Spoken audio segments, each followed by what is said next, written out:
I don't know if that was me who cut us off there. May have been. Okay.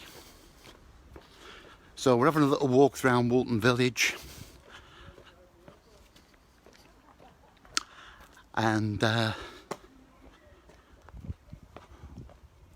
John was living not too far from here when he was being brought up by his Aunt Mimi and his Uncle George, who most of you will be aware of, I think. Aunt Mimi and Uncle George brought John up from the age of 5. I'm going to take you down and show you the house in a little bit.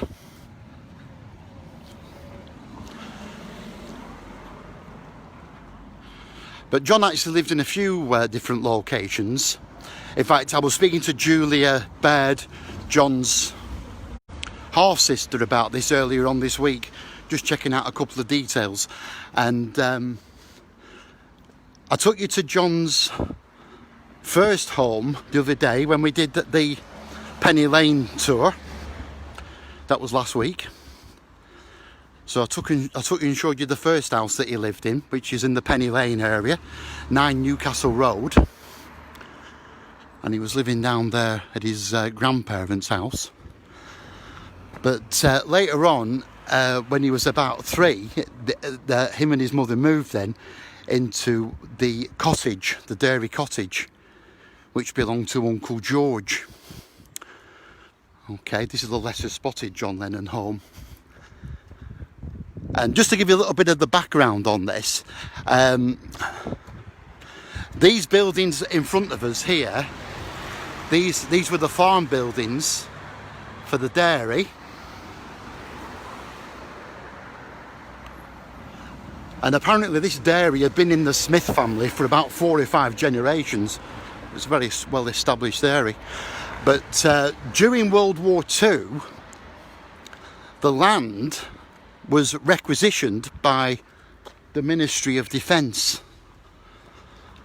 And this was the farmland that I'm just showing you here, where this Tesco store is now. And the Ministry of Defence took the land over. The Smiths were given a bare minimum amount for the land because it was for the war effort. And they built on here a barrage balloon factory and a parachute factory. It was basically a silks factory where they were making barrage balloons and parachutes. And then after the war, that was then converted into a silks factory where they were selling ladies' nylons. It was called the Burr Brand Nylons Factory, which was a very famous nylons manufacturers in this country. Ladies of a certain age will instantly know the name Burr Brand for the nylons, you see. So it was actually sold off, and then the farm buildings were split between the 2 brothers, George and his brother. His brother was a bit older than him, so he took the lion's share. He actually took this side of the building. Just see if we can just step back a bit without getting run over. So he took all these lovely buildings, and George got this little cottage at the end. The Dairy Cottage, which has been recently purchased by a lady who collects Beatle homes. She's got a number of Beatles homes around Liverpool. But this one, she's had it meticulously renovated, done a wonderful job of it. And it's now available as a holiday rental. So if you ever come to Liverpool and you want to actually stay in a John Lennon home, well, this is one, and it's right in the heart of Woolton, as you can see. It's a lovely place to come and stay. And it's retained lots of its original features as well. So that's the cottage, really a lesser spotted John Lennon home. You like that? Right, so quick, few more hellos. We've got Pauline again, thank you very much. Sorry I keep cutting you off. We've got David Boothman on over in Blackburn Way. Hi to David, thanks for joining us. Jenny's back on again. Jasmine, hello to you. We have William Campbell. We have Bill Smith, the quarryman. Hello to Bill. Very warm welcome to you, my friend. I hope you're keeping well. And Alison, one of my aunties worked at Burbrand's factory. Lovely. Good for you. So he lived there for on and off for a couple of years. They also lived in a flat as well, a one-bedroom flat. And we've not been able to quite get to the bottom of where this was. We know it was in Gattaca, in a little village called Gattaca. Gate Acre, it's spelt. But I spoke to Julia about this, and she said that none of the family really recall where it was. We've got an idea where it was, but it's just for people that know the area. It was on near Gattaca Brow, near to where the Black Bull pub was. So, or is. I say was, talking in the past tense. So there we go. Yeah, so that was another one of the John Lennon homes. He only really lived in, I think, 4 or 5 homes. It was Newcastle Road, the Dairy Cottage, the little flat, and he lived at Mendips. And he did spend some time down at Beaconsfield Road, which was his mother Julia's house. He did spend a little bit of time down there, spent the occasional nights down there. And you can see a photograph of the house at Blomfield Road on our Facebook page. I posted that yesterday for reference. So there we go, and this is Walton Village. Isn't this beautiful, ladies and gentlemen? Hope you're all enjoying this so far. This village as well, incidentally, is famous as being a village in bloom. It's often the winner of the Northwest Gold Award for Village in Bloom. This is where the local residents and businesses dress up the local area with plants and flowers. And when you get into the height of summer, normally the whole village is awash with colour. But unfortunately, of course, it's all gone a bit sad this year with the coronavirus and the social distancing and everything. So I don't think they're joining in with that so much this year. Although there are a few plants and flowers still being put out, you can see as we walk along here.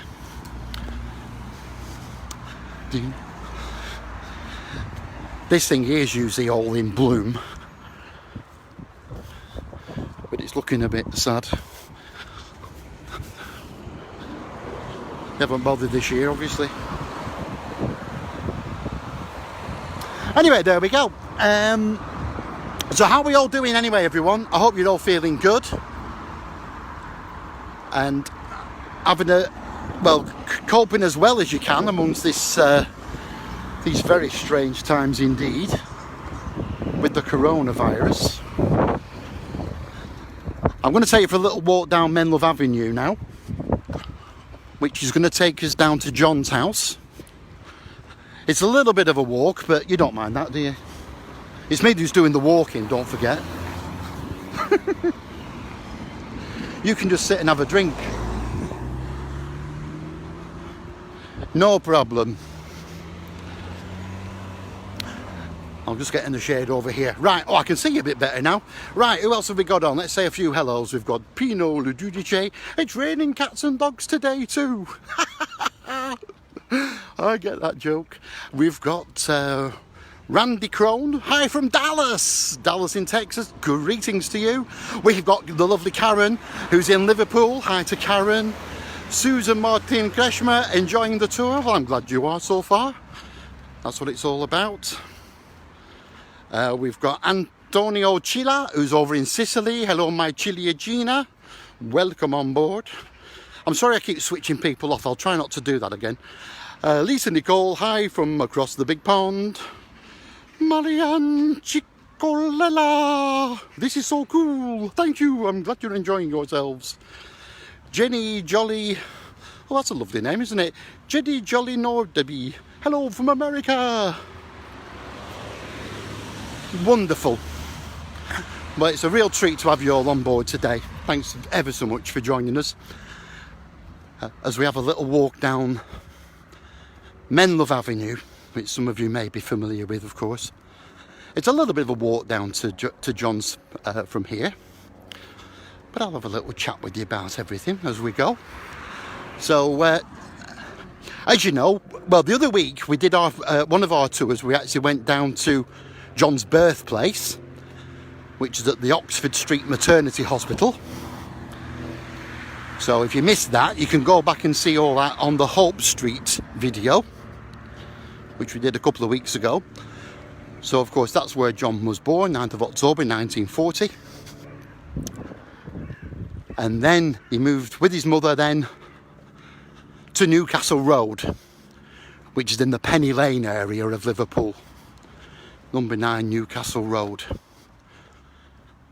John's father, Alfred, worked as a ship steward on a steamship. Worked for the Cunard shipping line, sailing mainly between Liverpool and New York. So he was away at sea a lot. So Julia and Alfred, they didn't have a house of their own. So they moved into number 9 Newcastle Road with Julia's parents. And they spent about 3 years there. On and off. And Julia's sister, Mimi, and her husband, George, they had the dairy business, which I've just shown you. And Mimi offered this to Julia for somewhere for them to stay. Be a bit more private for them. And Mimi would be handy for looking after John.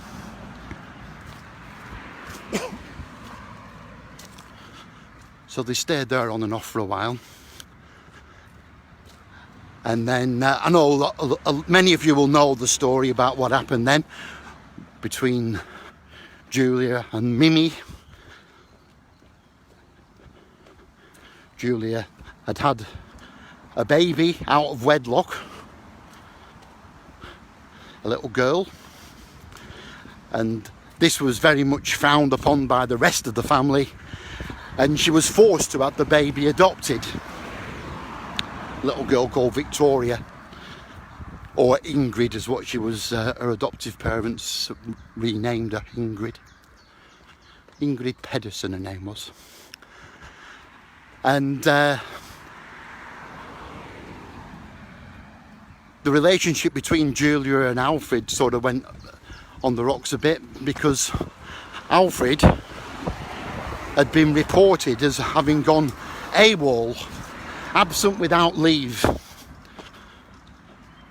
So the Navy then stopped sending money back to Julia, so she had no money coming in to look after her and John. So she fell out with him really in a big way, wanted to start this new relationship. And she did with a Welsh soldier, a chap called Taffy Williams. Taffy Williams, he had to be Welsh, didn't he? And she had this little baby to Taffy Williams, but had to have it adopted. And then she started a new relationship with a young chap called Bobby Dykins. And they set up home together in Gattaca Village, just round the corner from where the Black Bull pub is. But they were in a 1-bedroom flat. And Mimi wasn't keen on this idea at all, her sister. She thought they were living in sin, unmarried, living in a 1-bedroom flat with the little John. So she actually reported them to the authorities. And the outcome of that was the social services decided that John would be much better being brought up by Julia's sister in a nice house where he'd have a room of his own. And that's how we, in a nutshell, how we ended up being brought up by his Aunt Mimi. There is a lot more to that story, of course. That's just it in a nutshell. If you want to know more about that, though, you can always get your hands on John's half-sister's book, Julia Bird, who I mentioned before. It's a lovely book, and it's called Imagine This. And you can get that by going to Julia's website, juliabird.eu. And it's a lovely book. It's a must really for fans of the Beatles, and especially if you're a fan of John Lennon. It's a lovely book. I like it anyway. Anyway, how are we doing now? Where have we got everyone? We've got one or two more. We've got Bernadette Cousin. Hello Bernadette, she's one of our Mopped up too, I guess. You're okay being late, it's no problem. Let's go down a little bit. John T. Duffy, hey up from JD in Blackpool. That's just up the road from Liverpool. Nice to see you. Katie Millington, who is my niece down in Kent. Hello Katie, hope you're doing well. Valerie Witheridge from Surrey, Birmingham. We have lots of tour guests come from Birmingham, so thanks very much for joining us. We've got Rennie, my eyesight's going, Junior is it? We have Sarah, hello to Sarah, she never misses. Yasmin.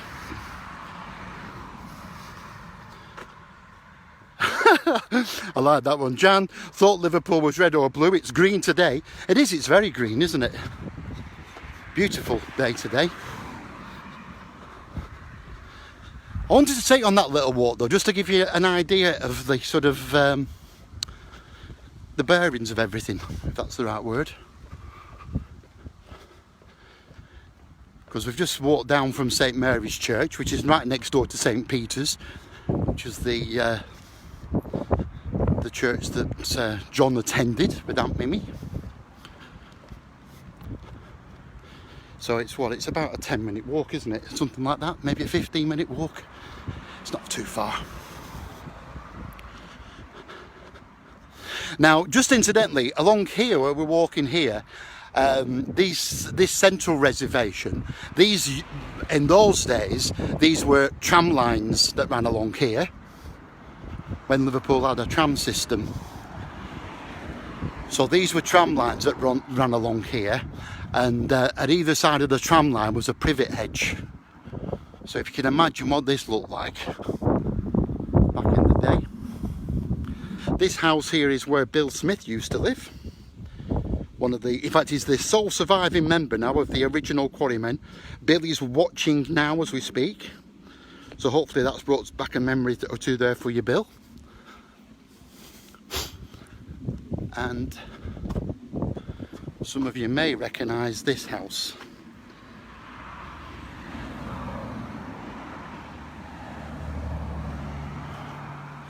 There you go, there's a nice photograph for you.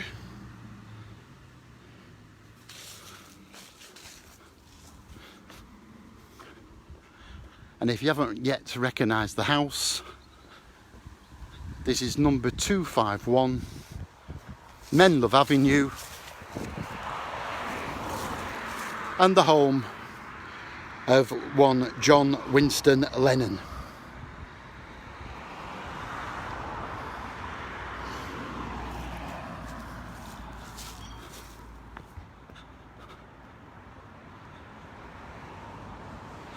I know some of you will have been here before. We've got some of our previous tour guests, so hopefully this is bringing back a few memories for you chaps. And I know other fans of John who have been here before as well.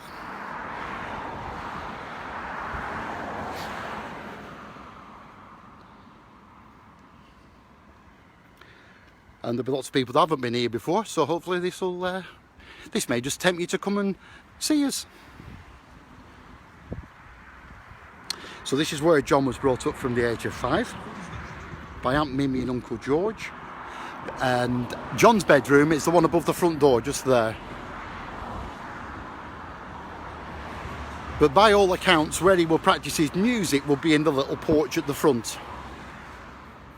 Because that's where, well, it's a tile-floored porch there. That's where you'd have the acoustic thing going on there. So you get a good sound from the acoustics of the porch.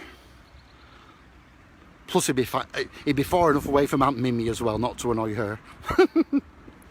She famously said to John, "It's okay playing the guitar as a hobby, John, but you're never going to make a living out of it."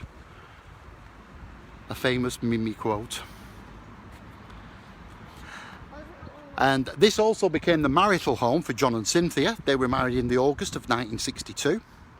And after a short honeymoon period, this is where they came to live.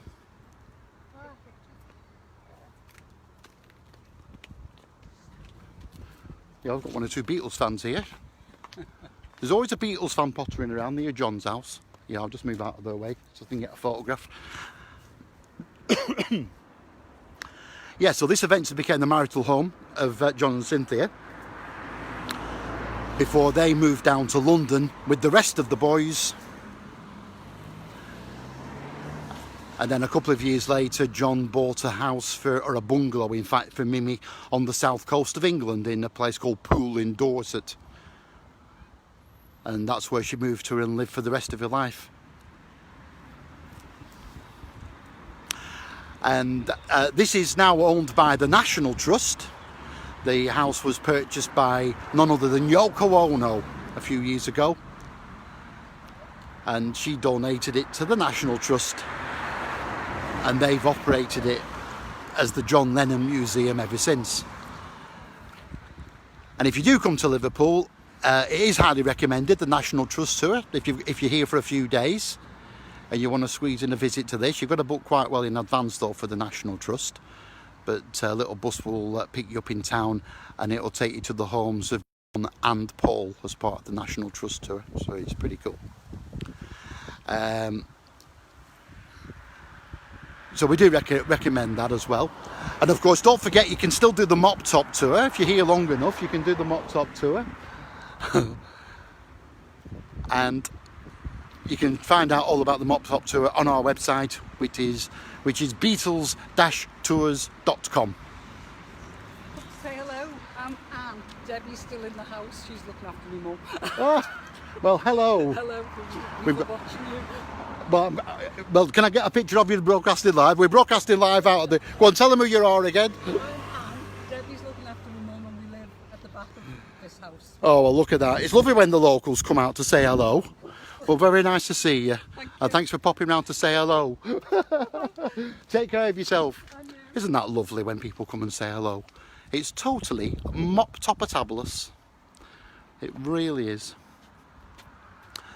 Yeah, so there we go. And so what else can I tell you about this around here? Some of the urban myths, I suppose. One of the urban myths, I think, has been created by a film called Nowhere Boy, if any of you have seen that. A lot of people watched that film and thought it was like a documentary because it made it look like John didn't know what his mother looked like. But of course that wasn't true at all. That was just to make a, for dramatic effect for the film. Why the story of John Lennon needed dramatic effect though, I don't know. I think it was dramatic enough. But yeah, so John was living here with his Aunt Mimi. She didn't want to let him go. She was very keen to keep her hands on John. Julia, his mother, lived about, oh gosh, it's probably about 2 miles away from here. Not very far. But John would often, certainly as a young boy, would often try to get off and get down to see his mother. And when he got a little bit older, probably about age 13, he used to go and see her quite regularly. And Julie would sometimes come up here to see him as well at Mendips. But we had a really sad thing that happened, of course, which many of you will be aware of, because one night when Julia came to visit, she came to see Mimi, as she left the house and headed off to catch the bus, she was tragically killed here on Menlove Avenue. She was walking along here with one of the quarrymen, in fact, a young lad called Nigel Wally, and they were walking along here. We're right in the footsteps of it all here, and they were chatting away, and Nigel said his goodbyes, headed up Vale Road, and Julia went across the road here.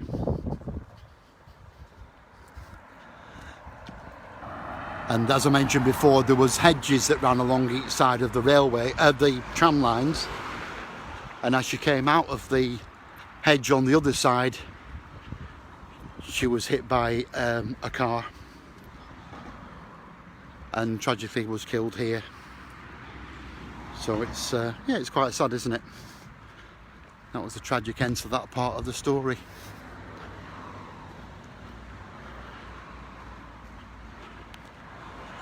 which of course left John quite distraught, as you can imagine, along with the two other daughters, Julia and Jackie. So yeah, it's quite a sad story, isn't it? Maureen. But there we go, that's Menlove Avenue for you.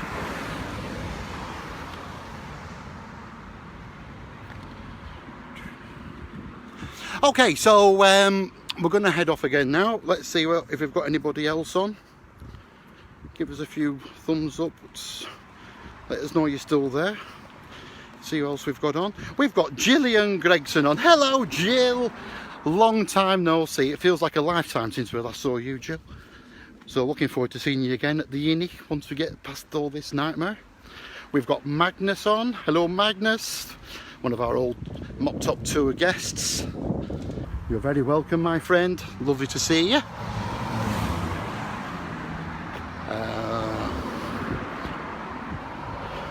We've got Frankie on, Frank De Vries over in Holland. So nice to see you. Deborah Clark. Yeah, that's who. That's Debbie, who's just round the corner from where that lady just popped round to say hello in Vale Road. Wasn't that lovely? And Bill's in tears.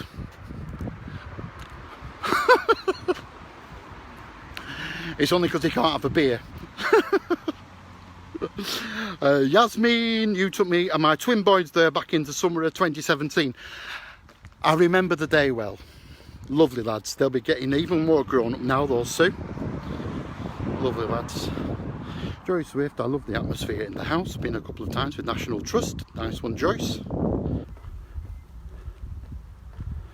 Pat Copeland, hello to you. Cathy Lively. Jennifer Bates, hi to you. Lovely to see you all. And it's a beautiful day here in Liverpool today. The sun is out, the sky is blue.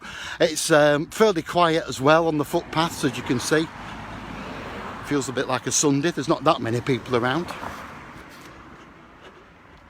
I've not had to do too many dives out the way today.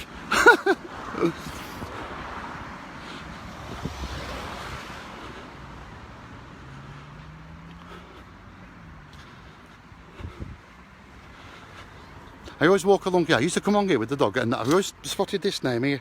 I keep meaning to look it up. Orgnaskia. I'll have to remember to Google that to find out what it means. Maybe it's just someone's name.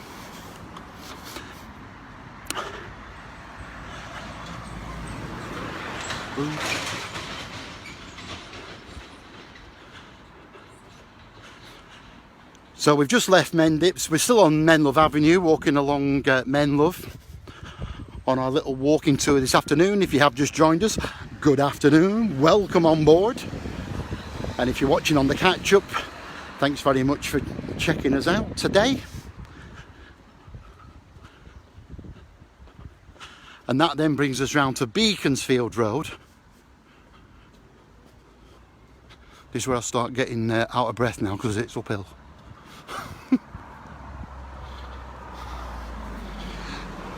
We've got Chris Crompton, my cousin over in Bolton, neck of the woods.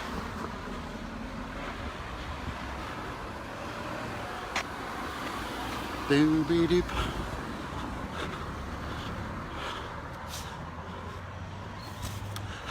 There's the Mop Top Mobile. If you come on a Mop Top tour with us, that's one of the Mop Top Mobiles. Carries up to 8 passengers. It's totally Mop Top-abilis. I'm not getting in it or anything, I'm just crossing over to avoid those people. Yeah, so anyway, that's the Mop Top Mobile, just as we're passing. It's still in use for airport transfers, which will be few and far between, but also for staycations. So if you're stopping at home this year and you need a lift to where you're going, you can look us up. We'll be happy to take you there.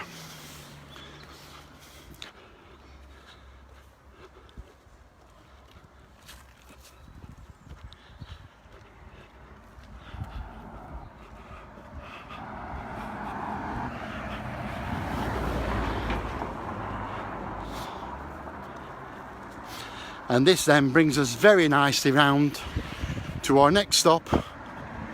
Sound like a tour guide now, which is the famous strawberry field, ladies and gentlemen.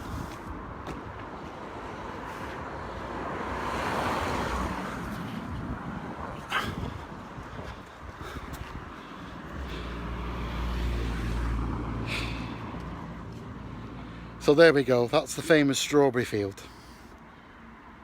As made famous in the song of the same name. Oops. Sorry, nearly dropped the phone.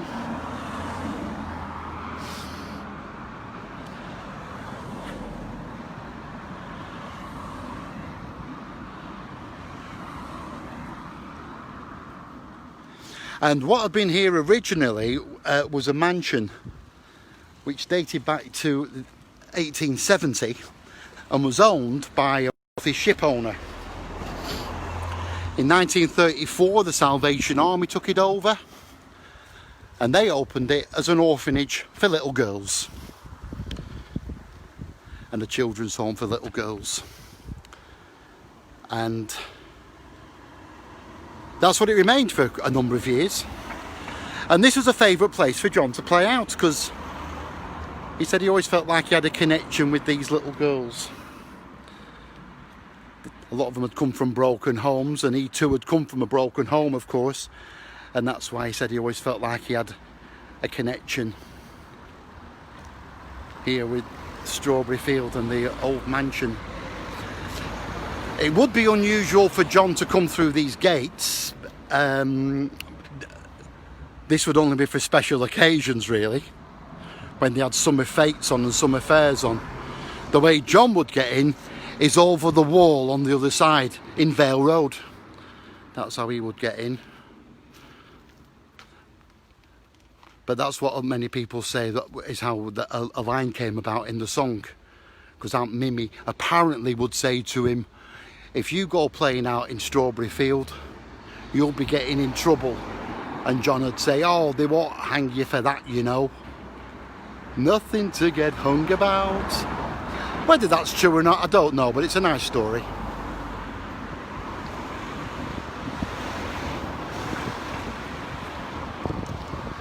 But it was really a song about his reminiscence of his childhood. And what John himself said it was about was how he felt he was on a different wavelength to everyone else. He said he always knew he was special.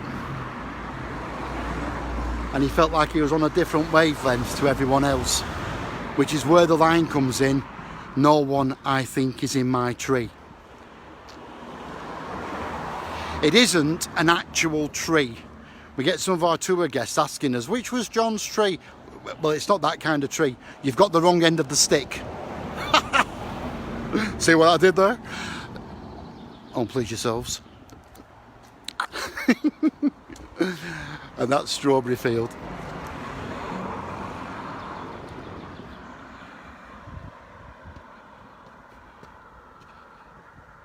Oh, there's a little message there. Here you are. I'm going to give you a little mention there, Anne. The angels that are on the gate, Anne and Debbie from Vale Road put them on as a sign of hope. And those are the little angels she's on about, which is really cool.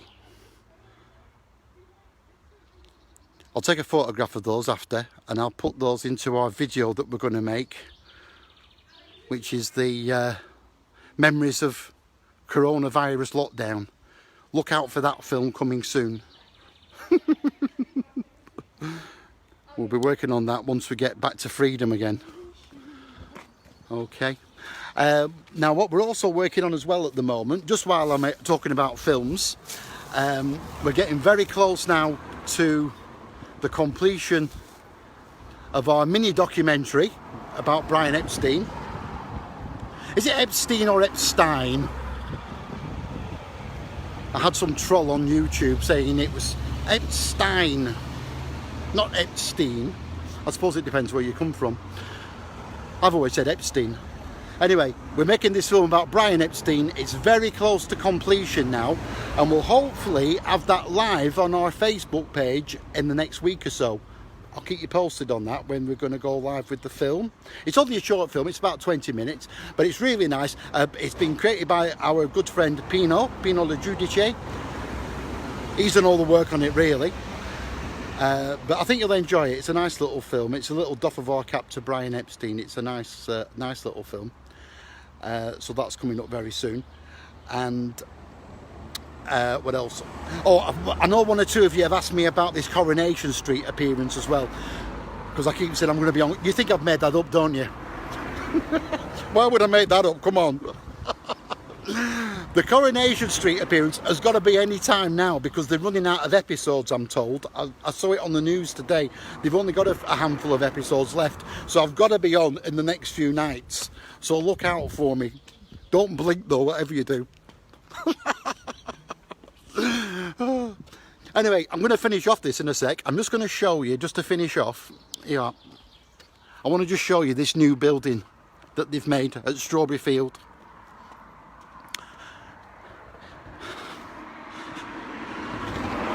It's a real shame about this shutting down so quickly after it's opened with this blinking coronavirus, because it's a wonderful new centre that's been built. This is where the mansion used to be that I've just been telling you about. The mansion, incidentally, a lot of people ask about that. It was actually demolished in the 1970s. They found it had got dry rot. It's a really impressive mansion, but they found it had got dry rot and it had to come down, so it was demolished. And then they built a purpose-built building to house children that had basically come from broken homes. And that's what it remained, like I say, for quite a number of years. That eventually closed down in 2005, and it was used then as a prayer centre for the Salvation Army for quite a few years. And then last year, this new centre opened up here. This is a training centre for people, young adults that may have learning disabilities, and it's a training centre for them, and it's a fantastic setup here. It really is. They have a lovely restaurant and cafe here. The food in here is boss as well. So if you live local and you haven't tried this, come and try it. The food is lovely in here. It's like a 5-star restaurant, really is. So well worth checking out. And if you ever come on the Mop Top tour, we always try our best to pop in here so you can pick up 1 or 2 souvenirs as part of your day out. Anyway, ladies and gentlemen, there we go. Let's hang on, just turn you around. So there we go. So thanks very much for joining us today. I really do hope you've enjoyed that little walk through Woolton and down to Menloves, looking at John's house and Strawberry Field. Lovely. It's always lovely to have your company. It wouldn't be half as much fun without you being on board. You know that, don't you? I wouldn't do it if you weren't on board. It wouldn't be any point. So thanks really for joining us today, and take care of yourselves. Stay safe out there. I'm still not too sure about this coronavirus, so still keeping socially distanced and pretty much indoors with Mrs. T. I've got to look after my baby, and I hope you're doing the same.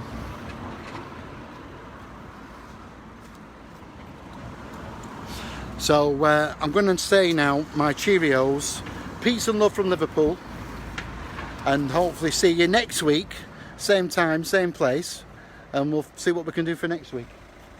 Okie dokie. Take care of yourselves. Peace and love from Liverpool. Stevie T signing out. Bye for now.